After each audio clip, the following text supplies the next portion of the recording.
Good morning, everyone, and welcome. My name's Kat. I do art here sometimes, and I am excited. I'm starting something new this morning. I am getting started on a new painting. It's exciting stuff. So, good morning. It's Thursday, and I'm streaming, and it's morning for me, so I'm going to say good morning. I hope that you're all having a beautiful day, and you're having many reasons to smile. So today is not going to be overly exciting with bright colors and finished products, but I find it's important to show paintings from every step, especially with traditional art. It takes a lot longer to get traditional art off the ground, and I think it's kind of nice to watch artists work from the beginning to end, no matter how much the time it takes. It makes me excited. So yeah, that's what I'm gonna do. So I am drawing daisies right now, as you can lightly see. I'm using a watercolor pencil that is supposed to be, I think they call it Prussian blue. It really looks gray to me. We'll see. We'll see. But yeah, that's what we're up to. So right now I'm just going to be drawing a few more daisies and a few more funky leaves because I don't particularly like drawing daisy leaves, so I just make up my own little wild leaves that I can have. So, but yeah.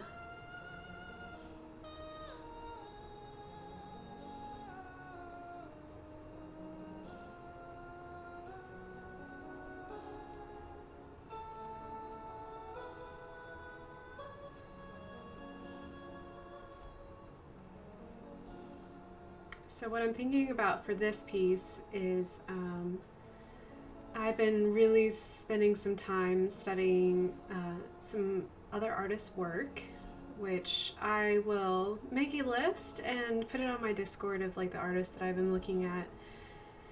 And I kind of wanted to do another skull piece. So I'm doing another skull piece, and I'll explain a little bit about why I do those things. For me, like ever since I was in college, skulls have meant a lot to me, for a variety of reasons. Skulls are complex, and skulls hold the windows to the soul. So they hold our eyes, they hold our intelligence, they hold our brain, and I've always found that even when I was little, I really appreciated paintings and just skulls in general, whether they be human or non-human. It could be just animals in general. So in college, I drew a lot of like human skulls, and it depicted a lot in the artwork that I felt emotionally attached to. I had a lot of emotion behind it. So I realized that when I got back into art after college, that it changed, and I started doing animals instead, because I think I wanted to find a way to connect with Mother Nature and I love the idea of spirit animals. Whether that's a thing or not, it's okay. It's all good. But I find that animals have, at times, more capacity for compassion and love than I think we as humans can at times, because they do it without thinking a lot of the times. So that's where I'm at. That's why I end up drawing skulls a lot. Is because it's the absence of the creature, but it's still like you still feel a kinship with it. It still means that there was something there. It is now gone from this earth. It's now in a very spiritual place. So for me, skulls have always felt like the absence of what's up here. Like, what's this facade? It's all gone. Now you just are to the bones. You're to what does it mean? And yeah, that's how I feel about it. May not be what other people feel about it, but that's okay. I feel like when you're just your skeleton, you can't hide anything. Like, there's nothing to hide. You can't lie, because it's just you are who you are. And yeah, it's part of the crazy reasons why I draw skulls so much. So daisies are my favorite flowers, so I really wanted to draw a lot of daisies. So that's what I'm currently working on now, is some funky flowers because they're fun. And yeah, I really like daisies though. They've been my favorite for a very long time.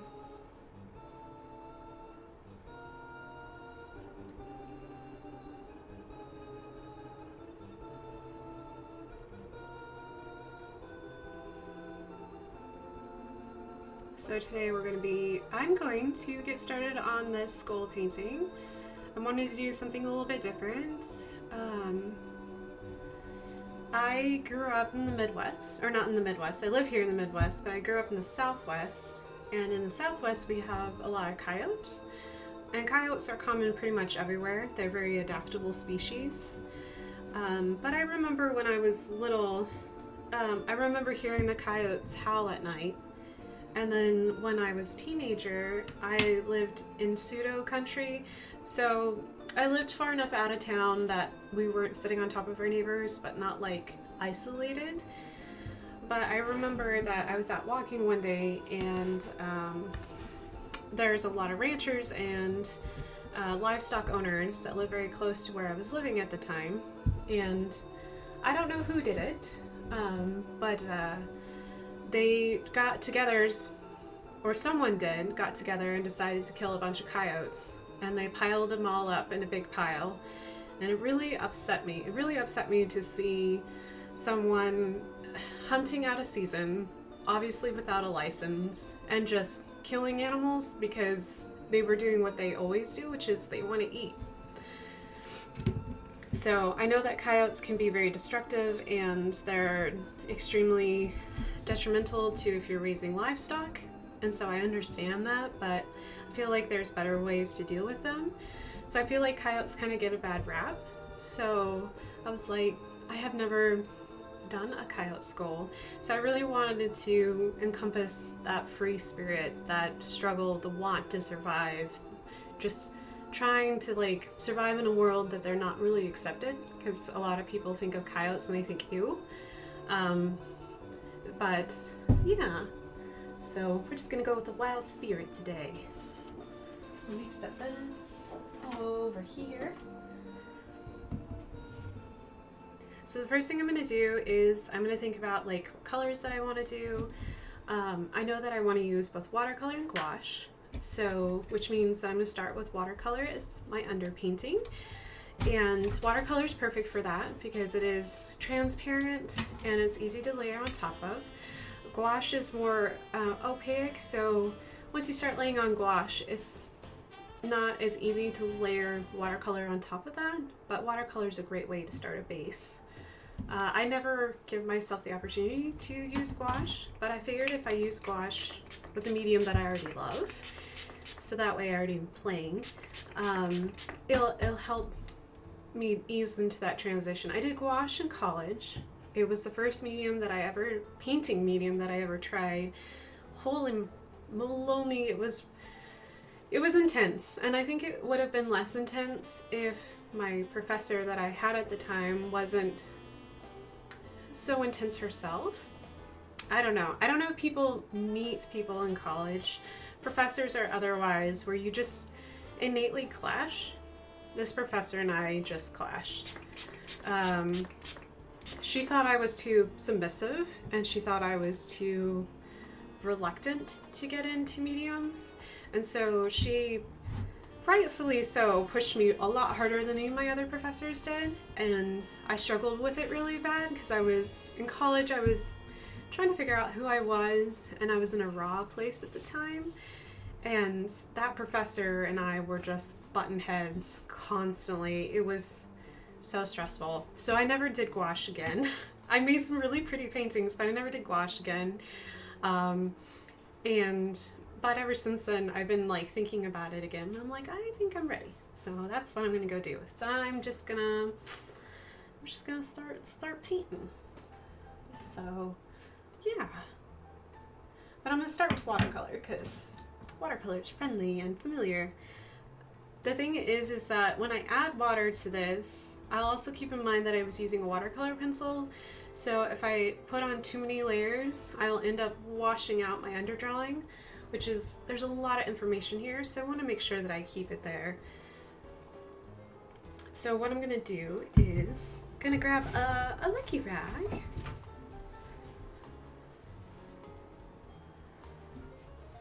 And keep my rag right here. I'm gonna take my water bottle that's full of either filtered water or distilled water is fine, just not water straight out of the tap. Just gonna try to keep those minerals to a minimum, because depending on where you live, you might have like a lot of minerals in your water, and that can affect the color of your paint. So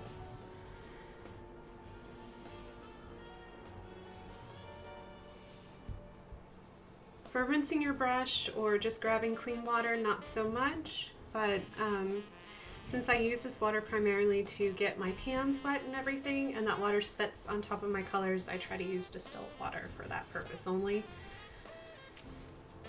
Okay, so the first thing I did is I have this taped to this. This is a more flexible surface than I normally do, but I taped it down so that way the water's going to make the paper buckle, it's going to make it bow. And I'll have tricks and stuff to get the paper to go flat again, but I'm just getting the paper just a little bit of water. I'm going to try to activate the cotton fibers in here. I'm using Arch's hot press paper, which I really love. I keep wanting to find something different because Arch's is expensive, but I really like Arch's.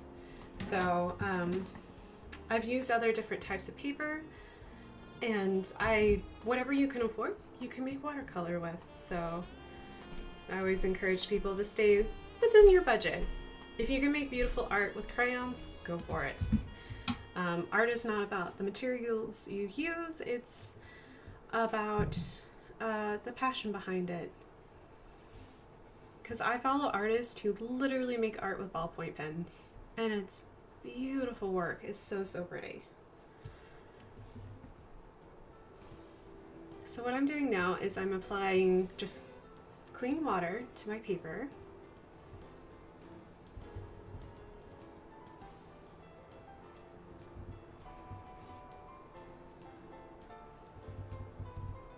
And I'm just going to go around my skull like this. And I'm pretty much, sorry about that, I'm pretty much going to leave my flowers alone at this point, and I'm just going to focus on what's immediately around the skull.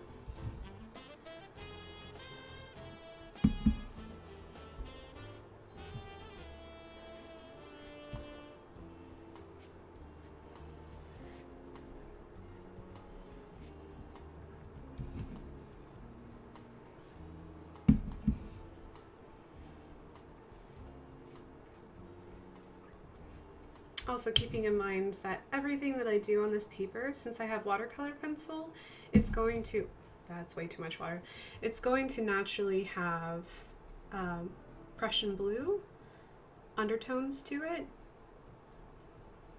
I know for some people they don't like seeing the underdrawing of paintings, but I don't mind. I feel like there's something very raw and brave about an artist who, like, their underdrawing is still there. Like, you can still lean in and still see it.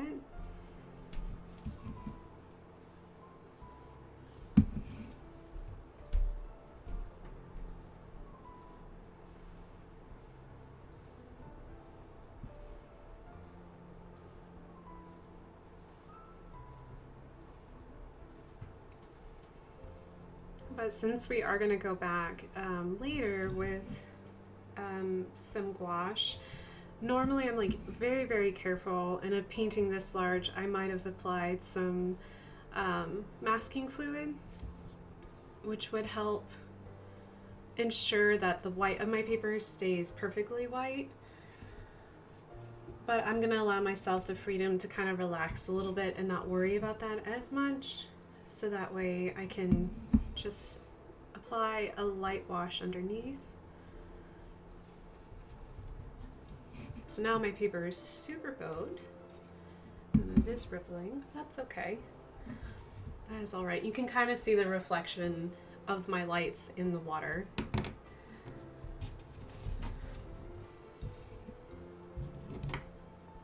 So what I wanted to do was, I'm going to leave this brush off to the side and grab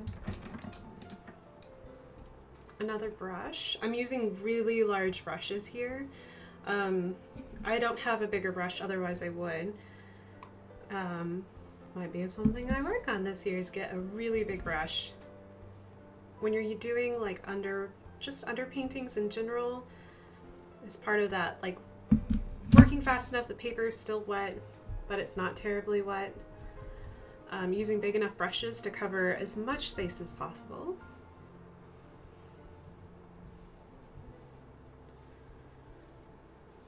So I'm going to quickly go into my ultramarine turquoise, which is truly a beautiful green. And I'm going to dive into my yellow ochre just a little bit. I'm going to tint this down just a little bit, put a little yellow in here. We'll really tune up that green.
Okay, got quiet there. I had a lot of teas to go around, so I wanted to make sure.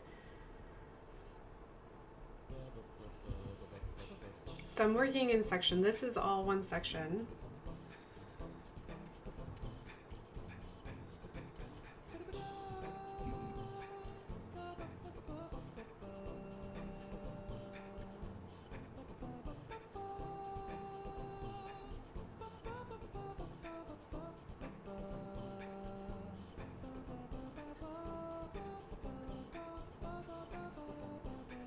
And I had a lot of teeth to go around, so I wanted to make sure that I got those teeth all.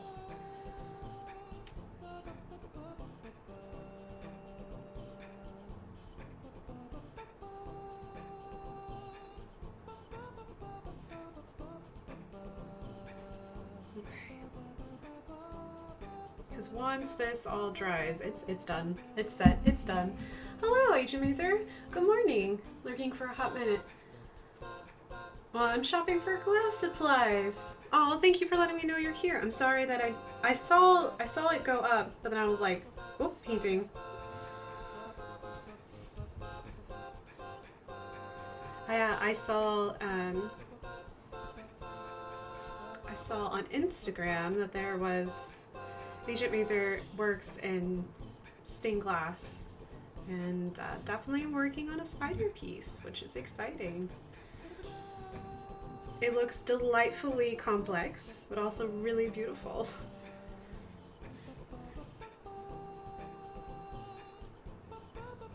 So let me move this up a little bit. So you can see that because I used a watercolor pencil underneath, it's starting to have like this nice gray effect underneath, which will be great when I add white on top of that and other shades of color. It's gonna be really pretty. But getting it all wet and just putting a layer of color on top of that will allow it to set. So that way, when I put more watercolor down, it's not going to lift up that Prussian blue color underneath. Although, the company calls it Prussian blue, but I have my doubts. There's nothing blue about it. It's a beautiful gray. It's like a Prussian gray, we'll just say that.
So while this paper is still very, very wet, what I'm going to do is I'm just going to play. This is the fun part about underpaintings, is that there's no pressure. You're not trying to make sure that there's like realism or anything like that. It's just, you're just basically playing at this point.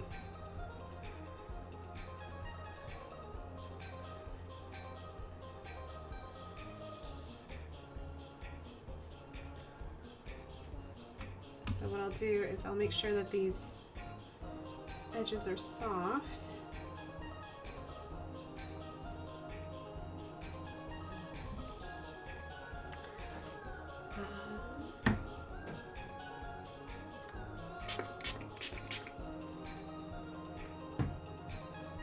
So I'm gonna add a little bit of water so that way I can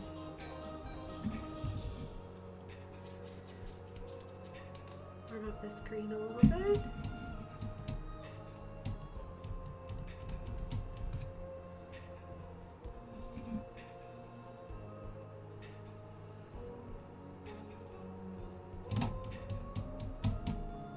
Hello, Wooden Boa. Welcome, welcome. It's nice to have you. Ishimizu says, I'm always trying to simplify my designs. And then I go, I think it's beautiful. It is such a pretty design of a spider. Thank you, Winboa, for the boa joke and all the fun animal noises. I hope you're having a good morning this morning.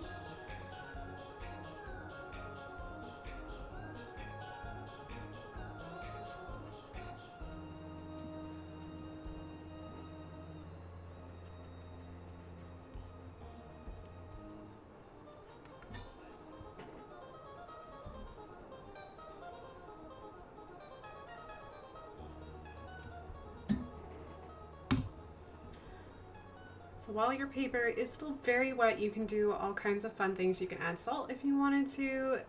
I love adding different colors. And since it's light enough, we'll be able to get away with some colors here. If you ever lay down color and you go, oh, that's bad, you can always lift it up. It'll add to it. Extra water is lovely. I love the way that watercolor, like how paper absorbs watercolor, and it makes these like pull, like you can literally see the water pulling the pigment towards itself because pigment always wants to follow where the water's going. Oh, it's just lovely. I love it.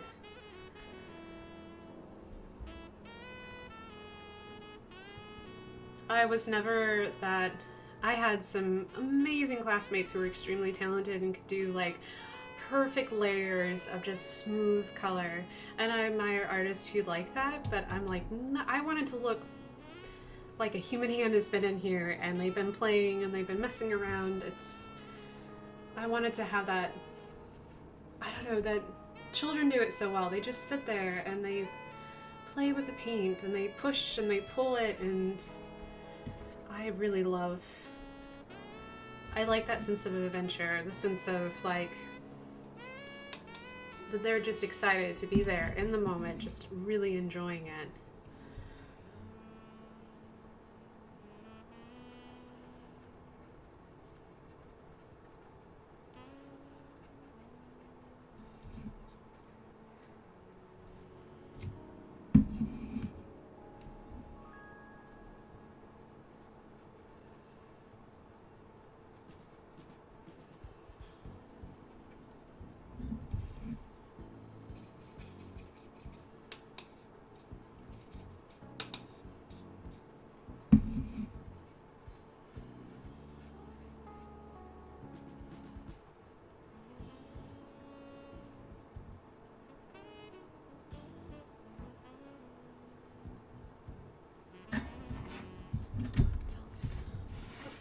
Oops, I've been playing by myself in the corner.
The puddle's too dark. That's okay. Just go up here and bloop.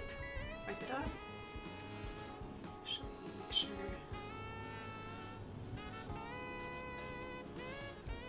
Wipe that up off the edge.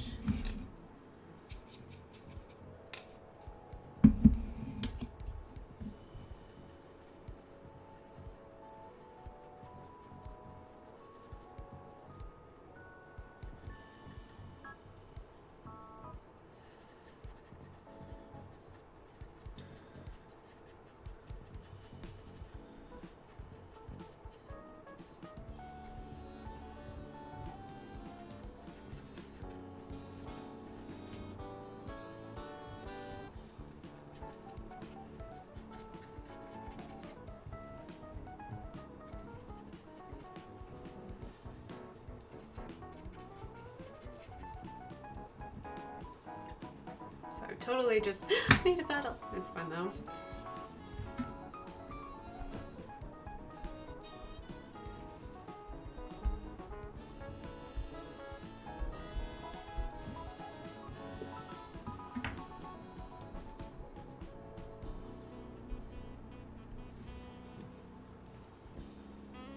So even though I can't see it anymore, I'm just taking my rag and I'm just lifting up where I know that there's going to be flowers, just so that way I ensure that as the paper dries, because it looks intense right now, but it's gonna dry about 2 to 3 shades lighter. It's watercolor. So all I'm doing is ensuring that none of this color puddles too much right where I've got leaves. I want the flowers, so I'm using the flowers to make the neck of the coyote, but I want the flowers to still feel incorporated into the background because eventually I will add color just to the skull, and I want that luminosity that white paper underneath watercolor gives. I don't really want to lose that terribly too much. So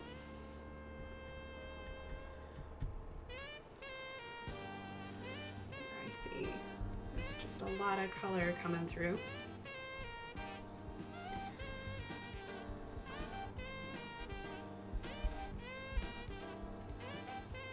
Okay, so there's a little bit. Nice thing about yellow ochre is that it's a friendly color. I love using yellow ochre. Yellow ochre and watercolor and both oil paints is just beautiful.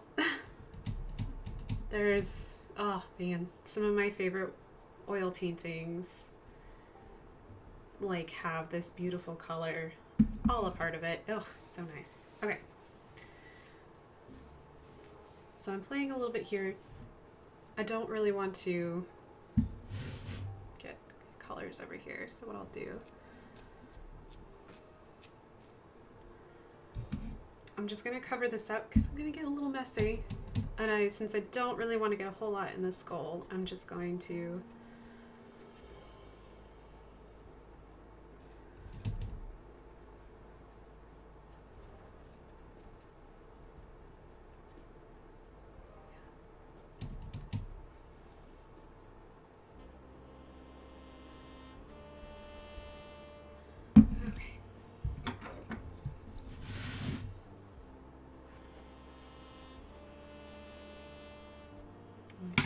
brush down. Let me fold this a little smaller so I can reach that upper corner. Hello, Ginger. Oh, well, I hope you have a good day with your bosses today. I hope that you have a good day with the teachers. Be sure to tell them thank you. Thank you for checking on in.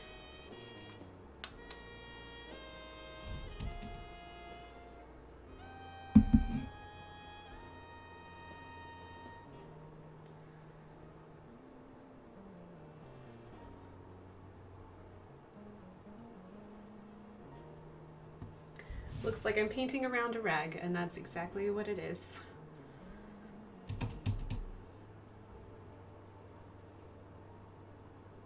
I spent a lot of last night thinking about how I wanted this to look, how I wanted it to feel to me, most importantly, because I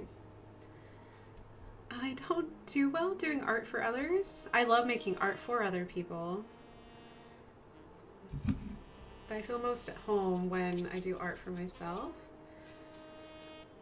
And just like the other skull piece I did, I really want to delve into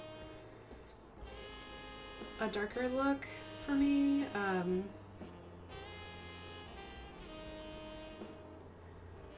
Really spend time making pieces that are all fully colored, because I really love stark white backgrounds, and I want things to feel old and ancient, like it's been around for a while. I think it's because it leans into the theme that I'm going with. The theme being that when I do these skull pieces, it's always very personal to me, because I feel like it's a reflection of like where I am emotionally. It's me working through stuff in my own mind. Because I never thought about it until the other day when I was on another streamer's chat. Her name is HelloNorth, and she's amazing. She has like this challenge for her sketchies, as she calls them, really sweet people, is to go through your sketchbooks and find something really old and redo it. Well, I've been trying, but I've been struggling with that a little bit, and discovering, going back and thinking about like what artwork was left behind, what artwork I did in college, and then thinking about why I did that artwork in college. And then I think I realized that I've been doing it subconsciously. I've been making artwork that recalls those themes that I really developed and made in college. And when it comes to skulls, it's always very emotional. Because, I don't know, I didn't know who I was in high school. Struggled with high school. Oof, oof. Anyways, but I feel like a lot of people struggle with high school, so, okay. I really love, look at this beautiful, beautifulness going on here. It's really pretty. I like it. I like the way that it contrasts. It feels acidy. It feels like it's pulling away. I really love to let this dry and see what happens when I do let it dry. See where I like it. Important step is to play and then realize when to stop playing. I think I'm at that point now. I need to stop playing for a little bit. Make sure that I reveal those flowers again. Try to cover anybody up. No. Okay. All right. Don't worry. I have more artwork to do because I'm just about at the hour point. I have another piece that I'm still working on. We'll just keep adding layers to it and let this dry really quick. So I'm gonna set this on the floor. Actually, I'm gonna set this.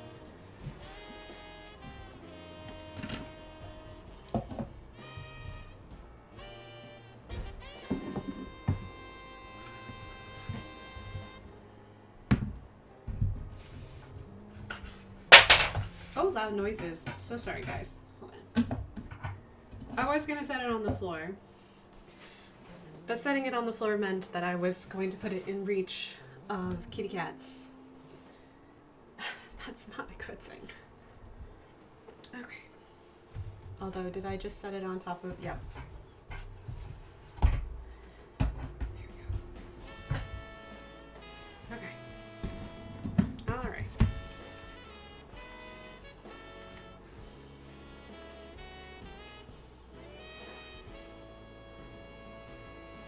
Okay.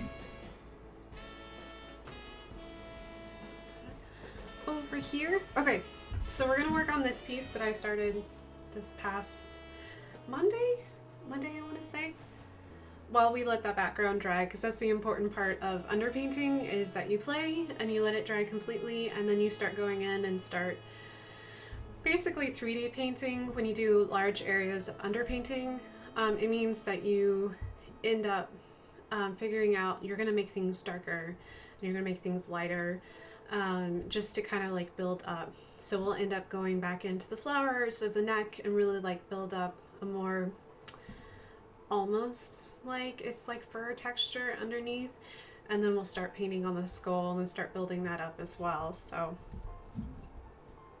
but part of the magic is to let it dry. I know a lot of artists will use a hair blow dryer to dry their paintings really fast, and there's nothing wrong with that. I haven't seen any detriment to the paintings over time, but I haven't been around long enough to know if it really is bad or good.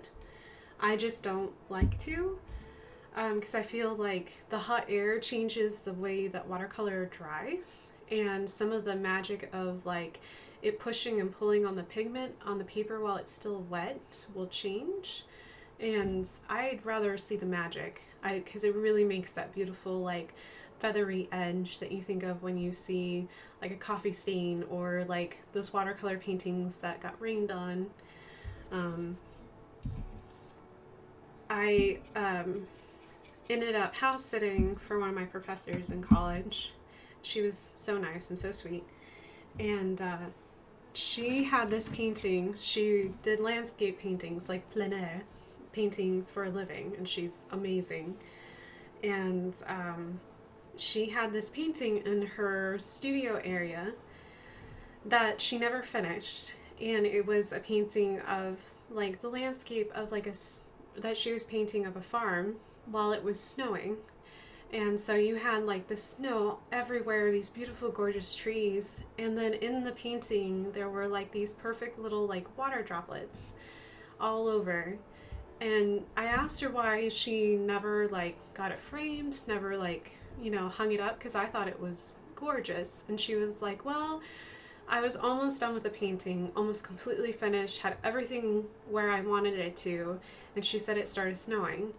And for her, it's snowing on her painting and leaving those little water droplet marks behind. She hated it. She didn't like the way it looked. And to me, I was like, no, I love it. I love it because there's actual like snow here, like snow melted on her painting and created these beautiful like crystalline structures in her painting.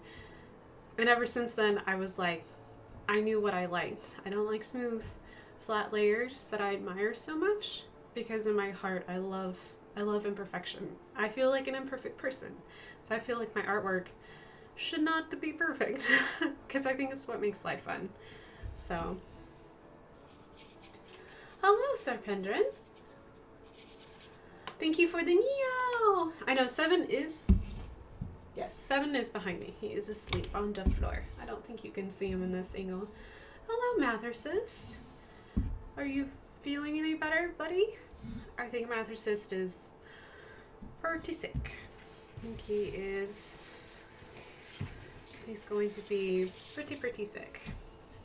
Okay, let me push.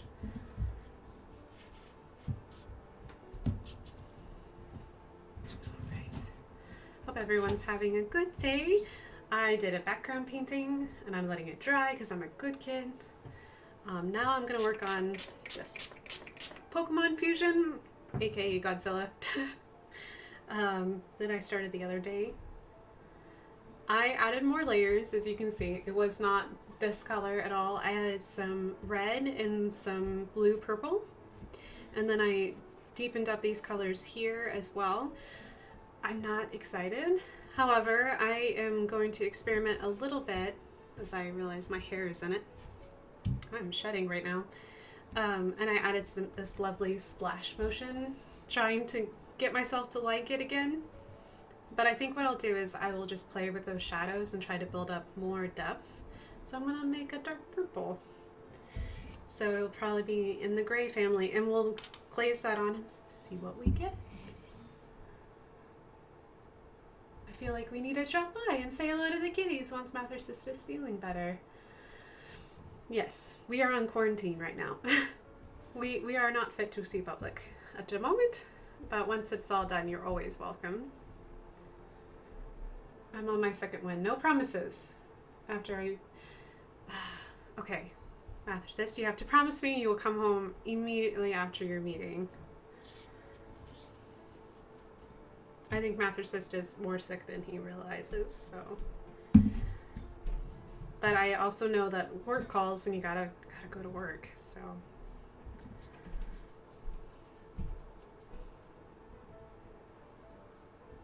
Gonna continue to lurk while I cut. Aw, that's so sweet.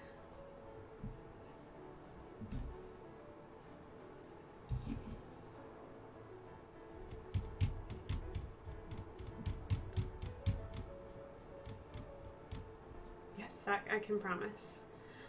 Okay. Okay.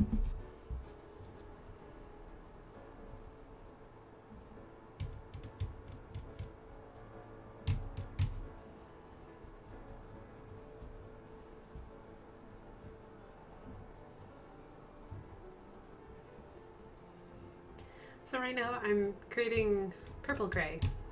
It's exciting, right? Purple gray.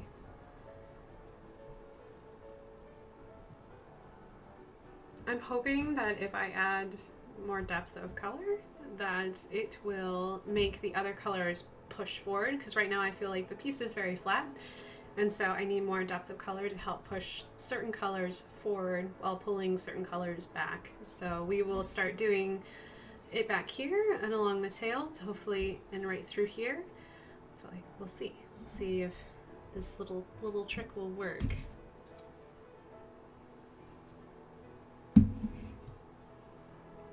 So I totally made gray purple black. I don't know what color it would be. It is definitely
Oh, thanks, Mathersis. I appreciate it. It was me trying to attempt to save it, but this is good exercise. I do like the splash effect though.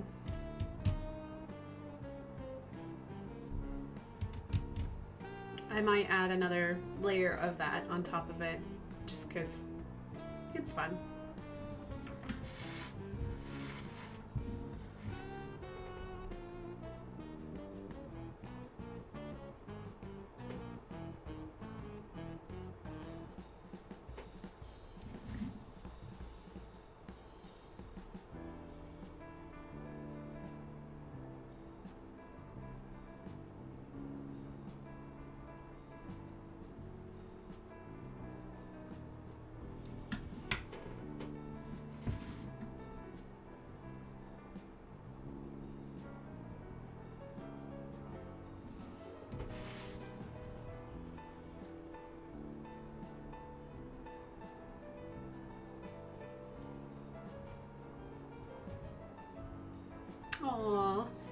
hope Ada's happy.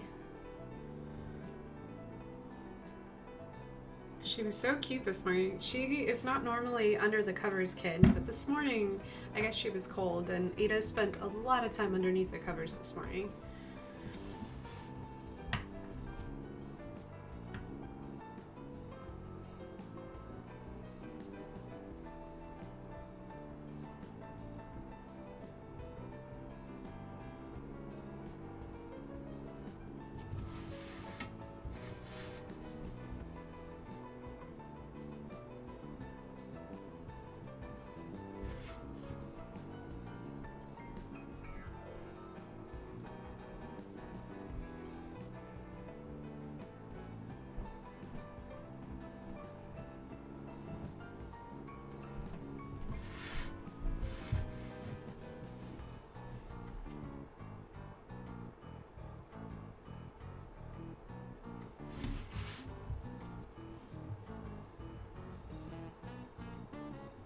Oh, right, medicine, yes. It is the time of year. It's the time of year for everyone to get the sniffles and various colds go around. Guess there's a new strain of flu going around, so goodness gracious. I think for us in our household, we'll probably be... I'll go out to the grocery store today, and then after that, I'll be like, I will not see other people for their own benefit.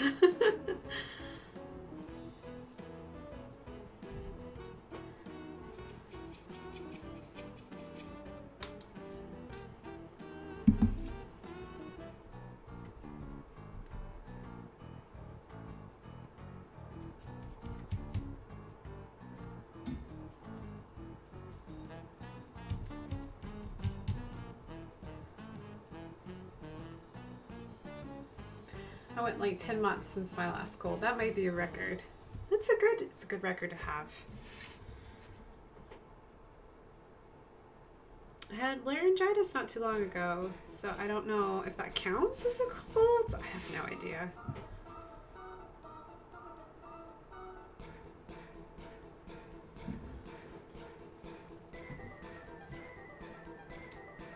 But like an actual, like, goodness to gracious, like normal cold, it's been a while for me.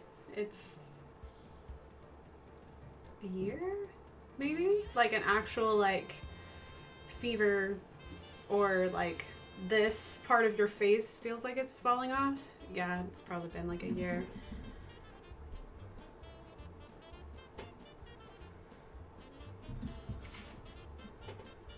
Or longer. I don't know. I don't remember, actually. Dang it. I don't really want it, but...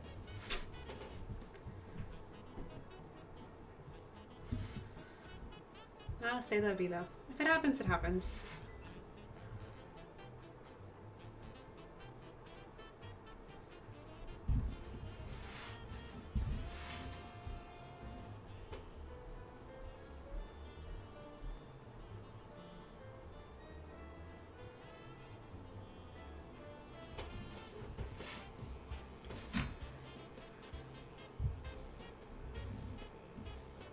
It's been much better for you. You used to get sick every 3 months.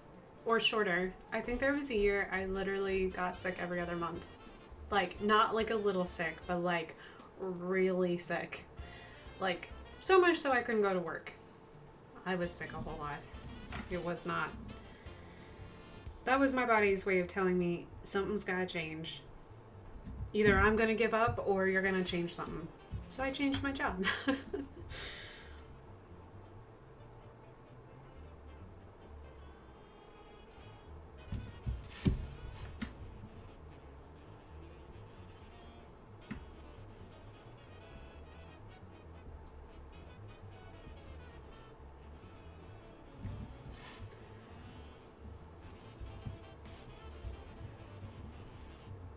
My planet needs me. Thank you, Mathercist. Please go out and save the world and come back and be safe. Safe travels on your world-saving tour. Thank you for joining.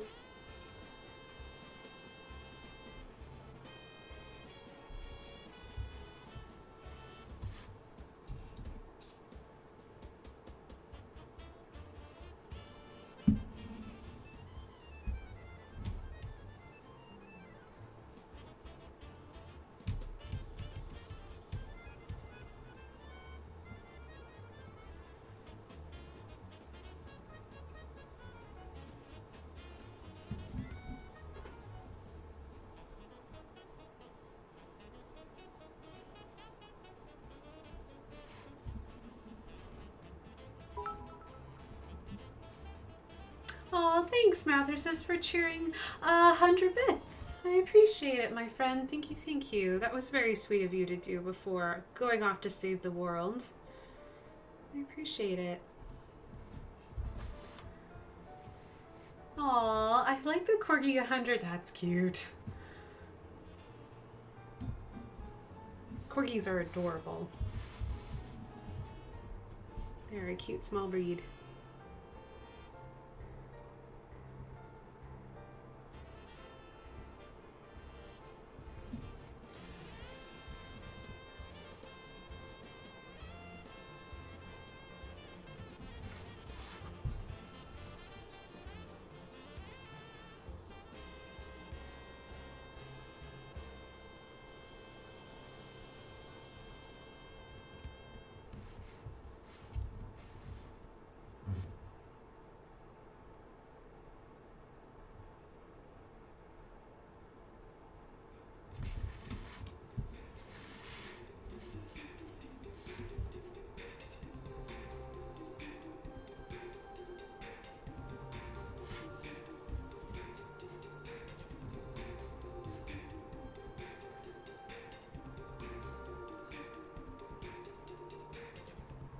I know that I have a pretty good immune system. Yes, Fendrin, you sure do.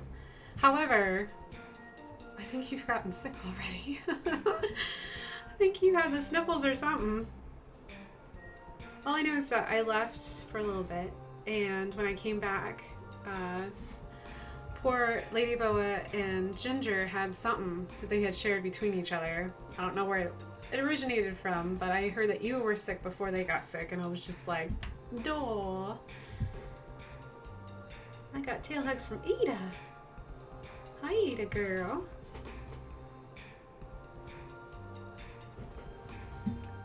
I don't know where she went. Oh, she's outside. Ada! Love you. Chica girl, Ada. Oh, she's listening. I think Mathersus is leaving for work. She's torn.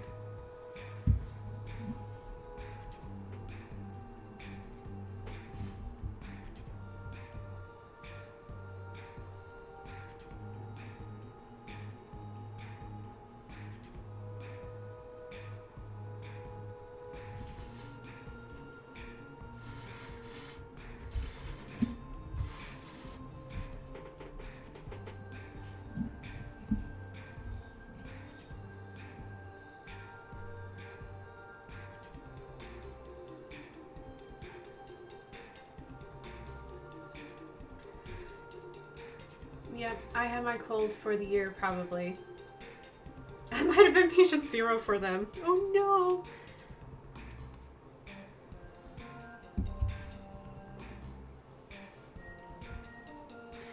Yeah, I think every couple has that. Like, a couple, someone, so if you have two people together, it doesn't matter if you're like roomies, friends, or like partners or whatever, there's always one person who always gets what the other person gets, no matter what. And then there's one person who's like a superhuman who just seems to just be immune to all of it. I'm not really sure who is who in our relationship.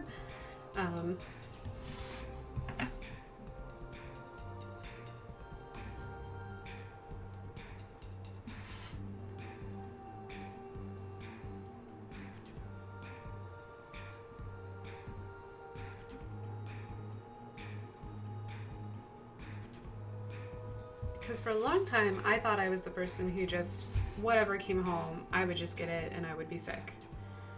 But I'm not sure if that's the case anymore.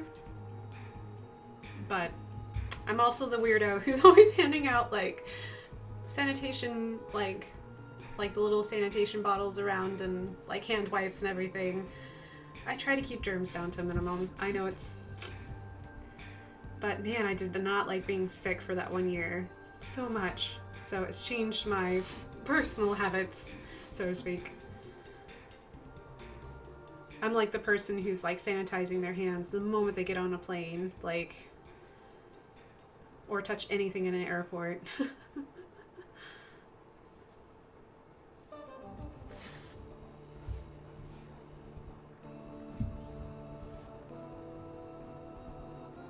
Silly question. Did we get our paper? Mather says that would be, I don't know. I have not physically left our house this morning. Last time I left our house was to bring the garbage cans in yesterday night. Because I forgot about them until night. It was quite late, and I was like, oh yeah, my trash cans are still on the curb. Yeah. It is Thursday. We should have a paper, but our paper person has not been delivering to our house for some reason. Or there's been someone stealing our paper. I don't know. If they steal it pretty early because we haven't seen it for a while, so...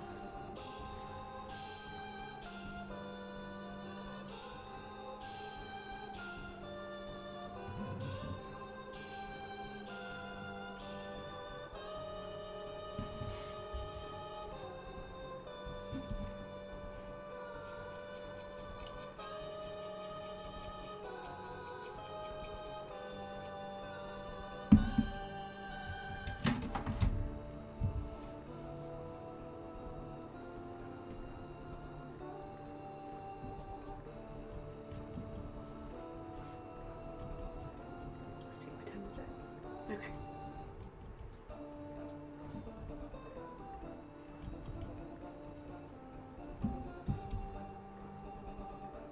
I think our underpainting's drying. It's exciting.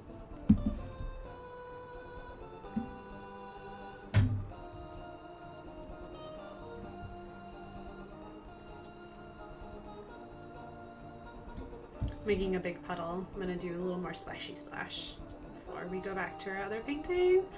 Maybe add some turquoise. I like turquoise. But I think you guys know that.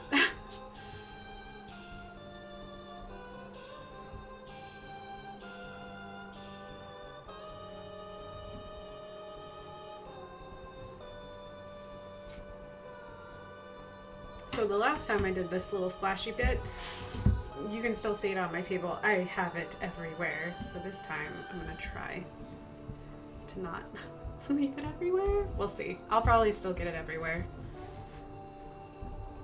Fun part about flinging paint everywhere is it literally gets everywhere.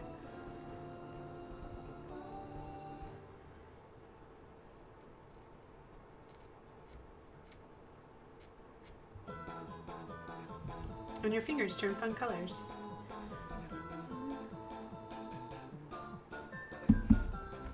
This is the quality painting time you come for.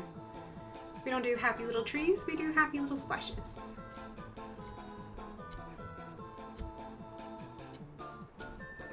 And every splash needs a friend.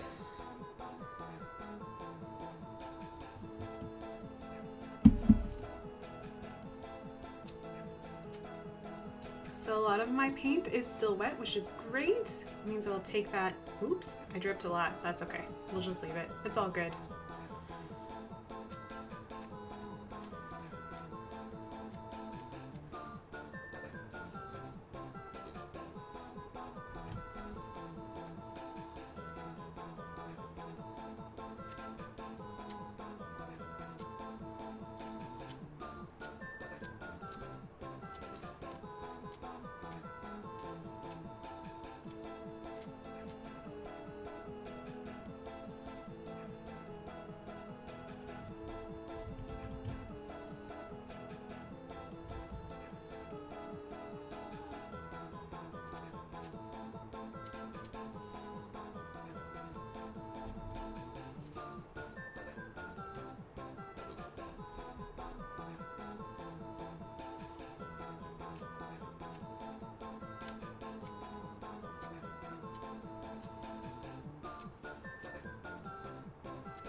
I have fun fingers.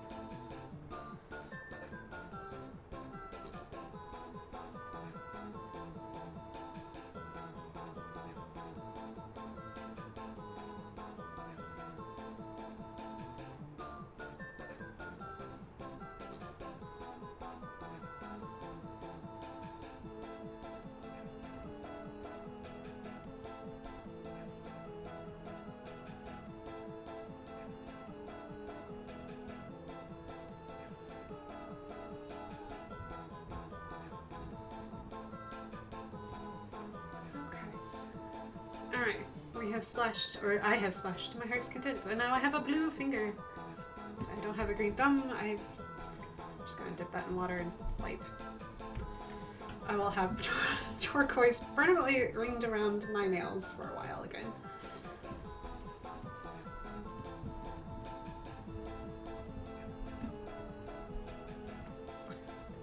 Make sure I spend a little time and wash my brushes because it's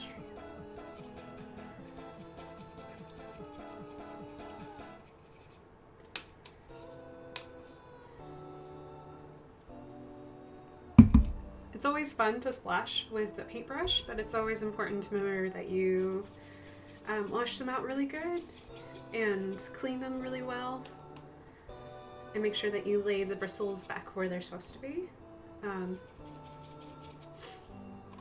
Paintbrushes are a lot like fabric. They retain memory, so if you scrub a lot with them or you fling paint with them and bend the bristles in weird ways and let them dry that way, they will have a tendency to dry that way every single time. That's why if you ever buy a brush that's just like all the bristles are going every which way, it will never lay straight no matter what. And if they are going in every which way and you just bought them, it means that the glue in the furrow is already corrupted in some way, and it'll just shed constantly. That's why you always tug on them, make sure they don't shed. Try to take care of your brushes as much as possible. You can always buy brush soap, which is great, or you can use unscented ivory soap. Just make sure that you clean them out really well. You don't have to use a lot of soap, and then if you plan to store them for a long time, you can leave soap on the bristles and lay them in the direction. So if it's a round brush, leave them perfectly round. Flat brush, you can make sure that they're perfectly flat and store them for a while that way. So that way the bristles don't get caught in anything for long-term storage. I use my brushes every week. It's rarely do I go without using my brushes every week, so. Okay, all right. So now that we've splashed and we've had fun, splash while I was painting my Vapor King on a Thursday morning. Split splash. I know, we're going to set that off to the side. We're going to take a look really quick on the underpainting.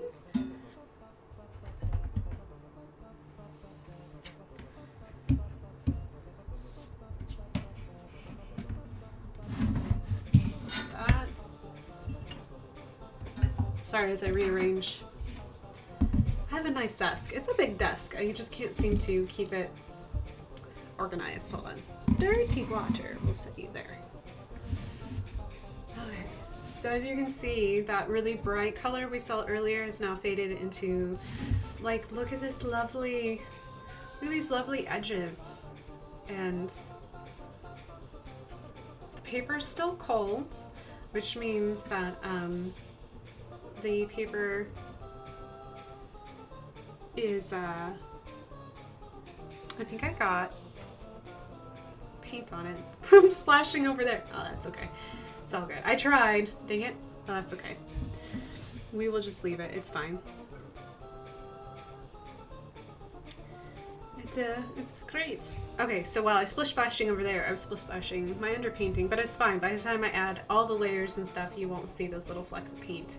But these are really nice. It has these nice little edges that we've got going on here. There's nice, like, white light areas versus darker areas. So I think what I'll do now is I will go in and try to define the shape here. Start painting around the flowers through here with washes of turquoise pure. So I will probably need a little bit of space. I need to wipe off my canvas, my little paper that I use to make petals. But yeah, looks good. I like it. I like how patinaed it looks. It looks great. I love it. Love it very much. So we're gonna stay with cool colors.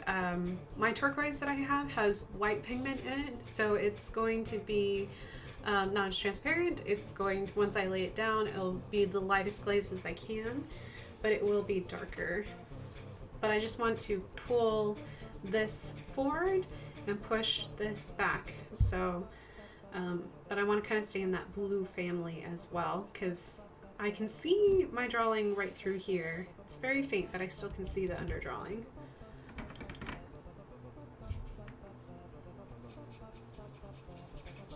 So it's kind of like you're now working, you're working to bring out different aspects of your painting. So kind of like you're almost like sculpting in a way by adding paint. But everything, all these flowers and everything will have this nice blue-green color, and it'll like tie it into the background, so that way the background doesn't feel alienated from the foreground or middle ground.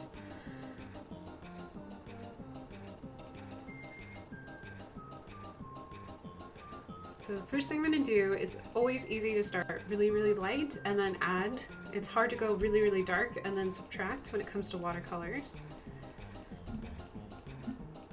I've been living in the land of digital, and it's been so nice because I'm like, oh, it's kind of like a weird combination of both watercolor and acrylic, the way that you can manipulate it, and I'm having to remember, right, I'm back in watercolor land again, so.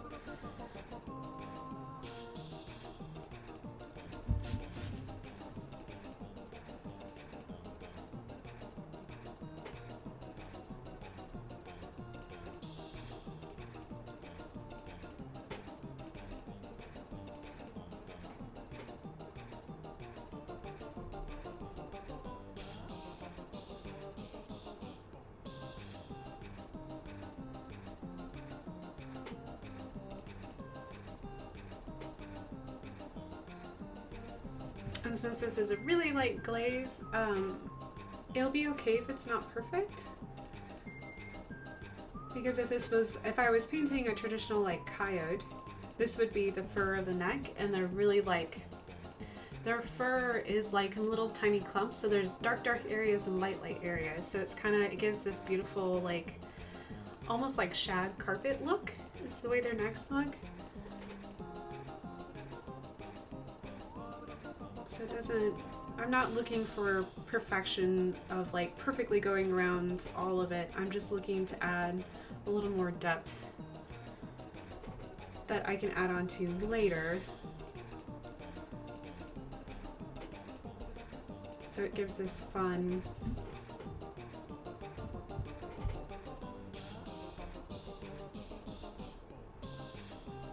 because I might add the white of the flowers with the gouache and then realize that the white of the flowers is super duper happy and needs to be toned down. But we can always do that by going back in and adding another thin layer of watercolor or a thin layer of gouache or something like that to help pull it back all together.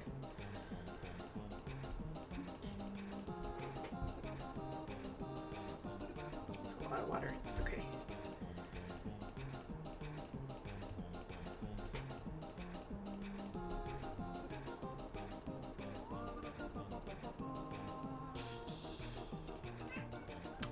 Hey Newton, did you realize that Mathers has left? I'm sorry, buddy. How are you? You're a good boy. Yeah, you are.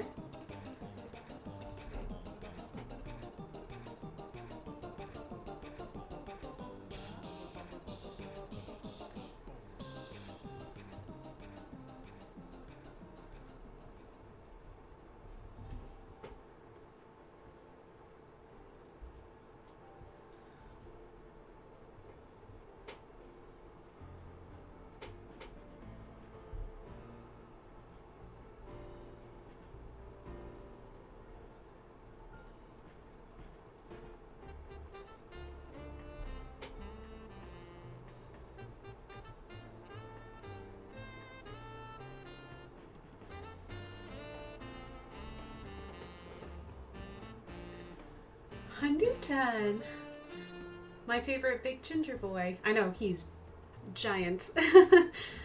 Yeah, he's my chunky monkey.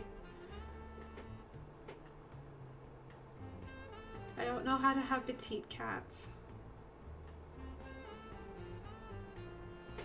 So right now it's really hard. I have 2 younger cats, but I have an older kitty who, as all older kitties do, they don't maintain their weight at all. They just get to a certain point in their lives and they're just to that age where they just, nothing sticks to them. They just lose weight. And so I end up catering to him, and I don't separate their feeding, so the other two probably get a little more than they're supposed to. I try to supplement that with lots of playtime at least once a day. Some days I'm better than others, but 7's just to that age where 7 gets what 7 wants. I don't try to keep him from food or anything like that, so I know it's coming. I'm dreading it. I know it's coming. There will come a time where I will be begging him to eat food, and he'll just be like, I don't want to eat this. I refuse. And I will just be like, inconsolable.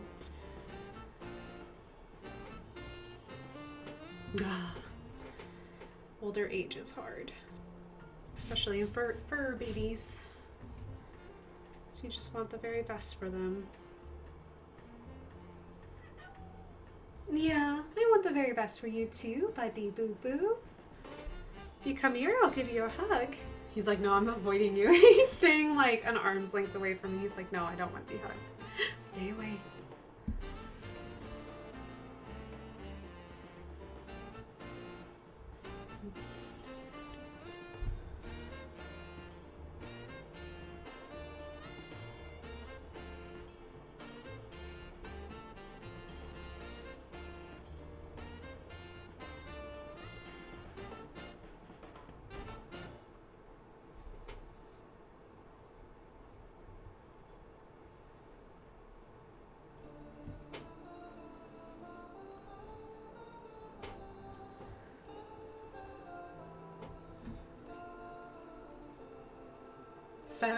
Seven out of 5 would hug.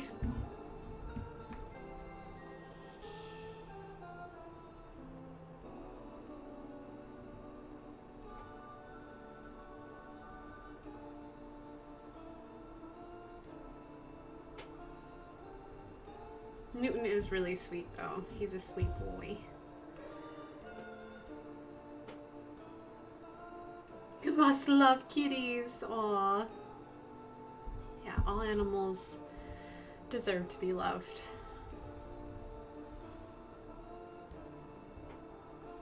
There was a time in college I couldn't have 7 with me, because I've had 7 since I was in high school. And I kind of regret that. I think I left him in his foster home a little too long. But I'm hoping from here on out he knows that he's loved and he's cherished. There's little moments where he has like little itty bitty flashbacks of like, I was abandoned at one point and I'm worried you're gonna leave me kind of thing. And oh, my heart.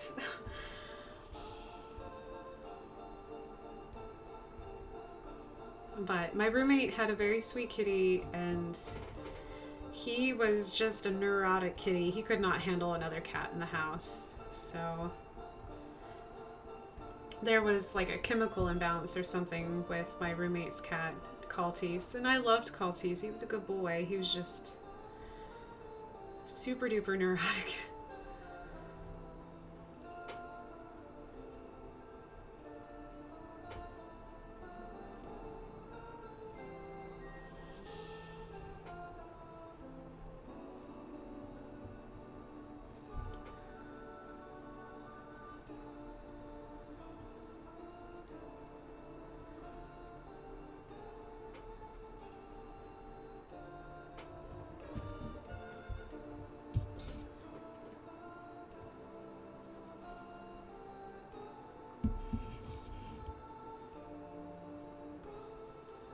But we got 7 back, and we've been spoiling him ever since, so he's a good boy.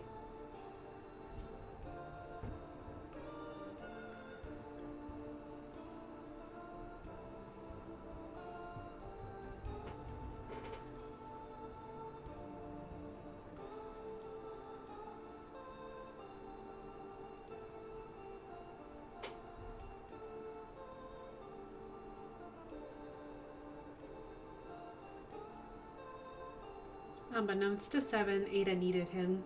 Like, they're best buds. It's so cute.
You can kind of, when I look over there and I see it smaller, you can kind of already start to see like where the flowers actually are, which is really cool. So I am going to probably add a little more turquoise.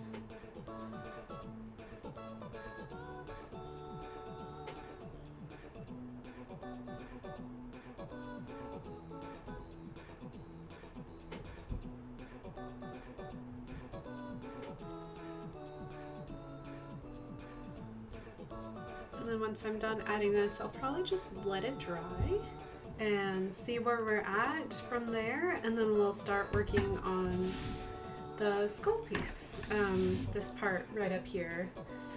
Next time we'll start adding up. I've already marked off where my darkest darks are. We've got a little bit of splash bling on the skull part, but that's okay. Actually, I'll add a little bit of texture because bones are rarely smooth in texture. They've got a lot of bumps.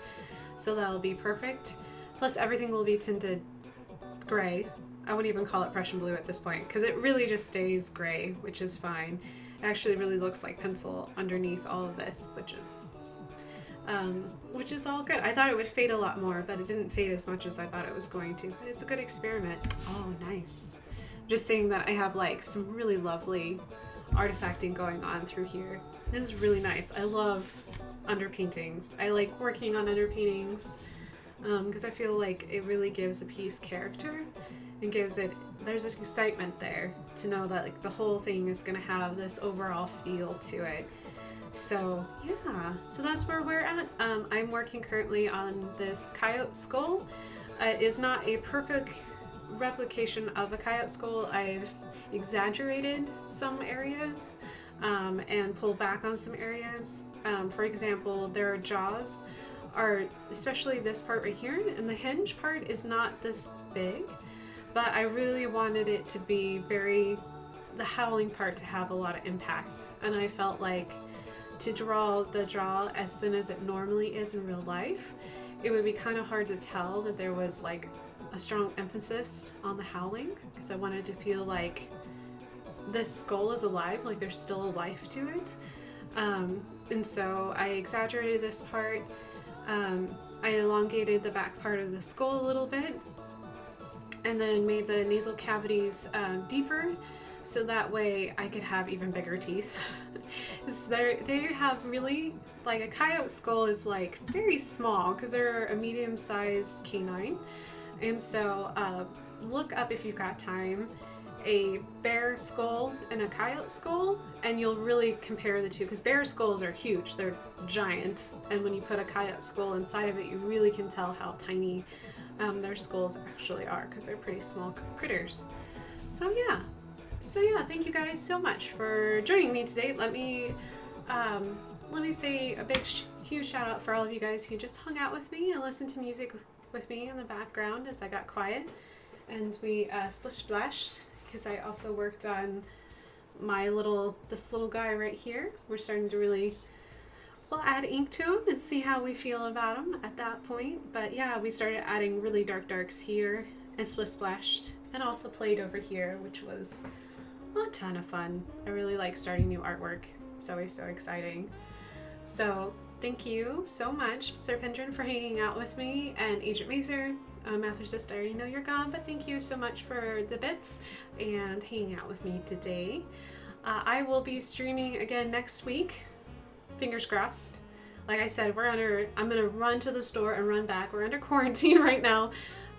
Yeah, we're definitely getting something in the household. So hopefully, if I'm feeling up to it, I will be streaming on Monday. I just may not sound the best. But we'll be doing our normal schedule again next week. So it'll be Monday night, we'll be doing another Pokemon, and then Tuesday we will be doing Earthbound.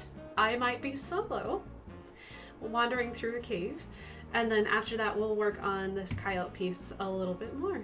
But yeah, I hope that you have a lovely rest of your weekend. Let me pull up one more little end card right here. Make sure that I give a few more shout outs.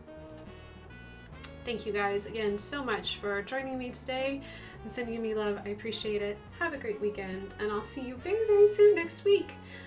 All right, moo meows, my friend, moo meow.